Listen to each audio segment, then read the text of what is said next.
Teasing is one of the building blocks of seduction, and there are two ways in which you can tease a woman. First is the flirtatious tease, where you are just making her feel comfortable around you, flirting with her and trying to create a very playful and positive environment, which is more or less like creating a foundation for seduction and romance.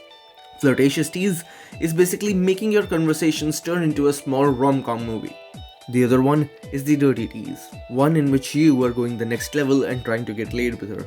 This strictly happens after you have made her feel good and comfy around you and she trusts you enough to allow you to see the sexual side of her personality.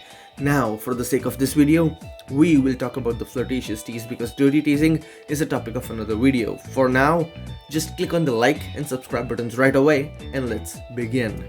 Now, the flirtatious tease begins with bold statements and funny assumptions about her that make her chuckle up, and then mixing it up with some elements of romance and flirting. Let me better explain all this to you in the form of the following demo.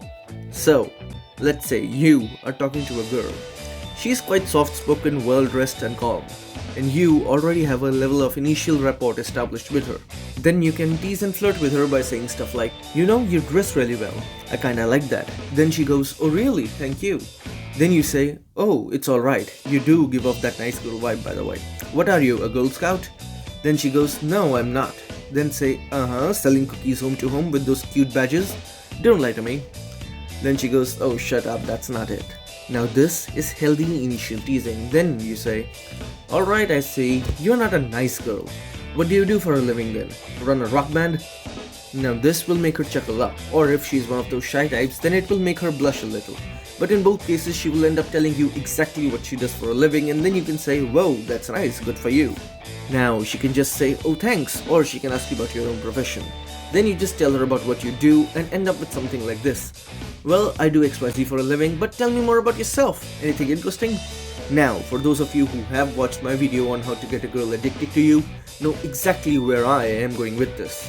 By asking her about what she finds interesting in herself, you are figuring out exactly what she finds attractive in herself.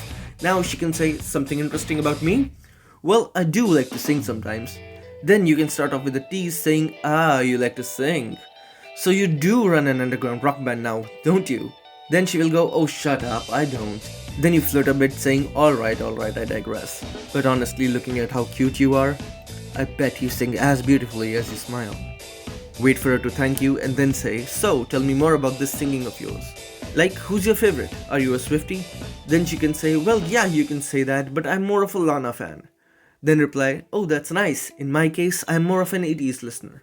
And on you go. Now this is what you call engaging in a small talk, and if you have seen my video on how to keep a conversation going with a girl, then you know exactly how to handle this conversation avenue and keep her hooked.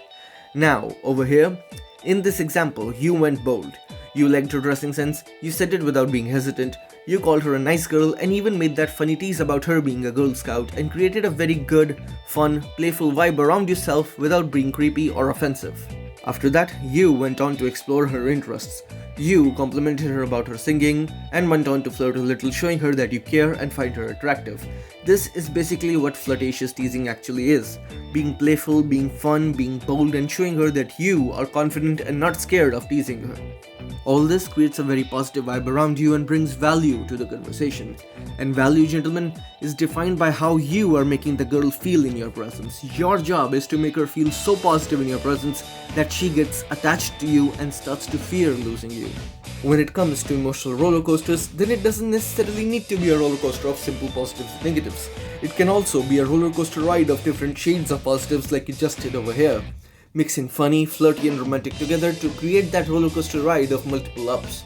Now, there can also be negative roller coasters of different shades of negative feelings like those in horror movies where the story, plot and overall direction makes you feel scared, sad, horrified, intrigued and even sometimes disgusted. But always remember that when it comes to seduction, positives outweigh the negatives because only positive feelings can trigger an addicting adrenaline rush that leads to getting laid. Negatives are solely for keeping her in line and making sure that the spark never dies down. Kind of like kickstarting the engine as I showed you in my video on the psychology of ignoring a woman. Now again, this is a deep topic that just cannot be completely summed up in one video, but overall, I hope you now get the idea of how to actually use the flirtatious tease to create a fun, playful vibe around yourself. And if you wanna know everything there is to know about the hidden art of psychological seduction and be the man who can seduce any woman he desires, then click on the first link in the description right away, because that link will take you to an introductory video on tactical attraction, which is the #1 course on psychological seduction I recommend. So, don't miss out, click on the first link in the description right now and change your dating life forever.